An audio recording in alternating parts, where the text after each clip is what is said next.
3 महीने पहले से ये बात कर रहा हूँ कि बिहेवियर ऑफ चेंज होना चाहिए, पुलिस के बिहेवियर में तब्दीली होनी चाहिए, लेकिन हमारी आवाज़ उठाने के बावजूद कुछ नहीं किया गया। एक हफ्ता पहले इसी पुलिस को बाकायदा तौर पर जो भत्ता वसूल करने के लिए वो रुका देकर गए हैं, वो रुका भी पेश किया गया। थाना कोट सुल्तान में भी शिकायत की गई, थाना पीर जगी में भी शिकायत की गई, लेकिन थाना पीर जगी और कोट सुल्तान ने कोई हिफाजती इकदाम ना किया। 3 महीने पहले यहाँ DPO की खुली कचहरी में मुअज़्ज़िज़ीन इलाका ने ये गुजारिश की है कि यहाँ पिकेट होनी चाहिए। ये हद है, ये डिस्ट्रिक्ट मुजफ्फरगढ़ और डिस्ट्रिक्ट लिया की यहाँ पर आखिरी सरहदें मिलती हैं और यहाँ से डकैत दाखिल होते हैं और वो इस एरिया को अपना रेस्ट एरिया समझते हैं। यहाँ आकर डकैती करके पीछे चले जाते हैं, वो समझते हैं कि यहाँ में कोई हाथ नहीं लगा सकता।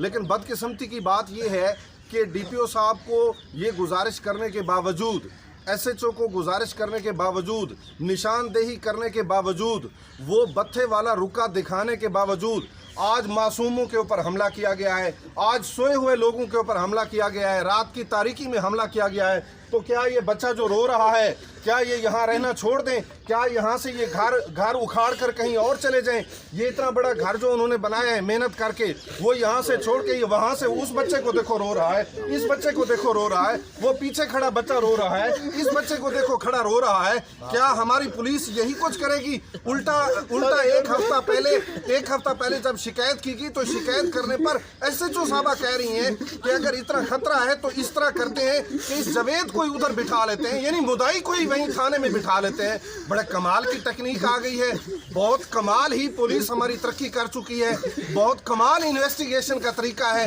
वाकयातन इसी तरह जो है ना, ये डाकू मिल जाएंगे, जो बत्था लेने वाले लोग हैं वो ज़रूर पकड़े जाएंगे। मेहरबानी करें RPO साहब से, हमारी किसी से दुश्मनी नहीं है, हमारी तो सिर्फ बिहेवियर की चेंज की जो हमारी डिमांड है।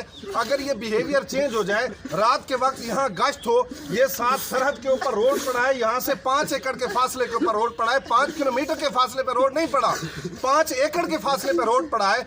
अगर इस रोड पे रात को गश्त हो जाए, पीछे जो है ना डिस्ट्रिक्ट मुजफ्फरगढ़ का आखिरी रोड पड़ा है, 4 किलोमीटर के फासले पे रोड पड़ा है, वहां आकर ये जो डाकू हैं, ये जो बत्था लेने वाले हैं, वहां इनकी आरामगाह है, वहां ये बैठते हैं, वहां से उठकर यहाँ शरीफ लोगों की भेड़ें उठा लेते हैं, बकरियां उठा लेते हैं, जानवर खोल लेते हैं, गंदम आकर उठा लेते हैं। सीजन आ रहा है आगे गंदम का, पीछे माजी में हमारा, आप मुअज़्ज़िज़ीन इलाका से पूछें, पीछे माजी में जो गंदम का ढेर हमारा निकला होता है, जबरदस्ती आकर कहते हैं कि हमारा हिस्सा दे दो। ये जो लोग खड़े हैं, ये लोग जब आकर उठा लेते हैं। सीजन आ रहा है आगे गंदम का, पीछे माजी में हमारा, आप मुअज़्ज़िज़ीन इलाका से पूछें, पीछे माजी में जो गंदम का ढेर हमारा निकला होता है, जबरदस्ती आकर कहते हैं कि हमारा हिस्सा दे दो। ये जो लोग खड़े हैं, ये लोग जनाबे वाला ट्रालियां भर भर के बदमाशों को देते रहे हैं और इतलाएं भी करते रहे हैं पुलिस को, मगर किसी ने नहीं सुनी।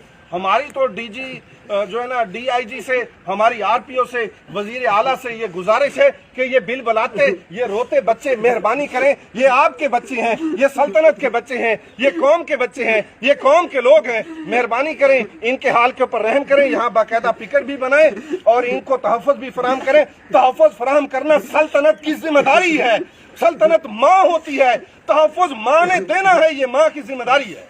Thank you.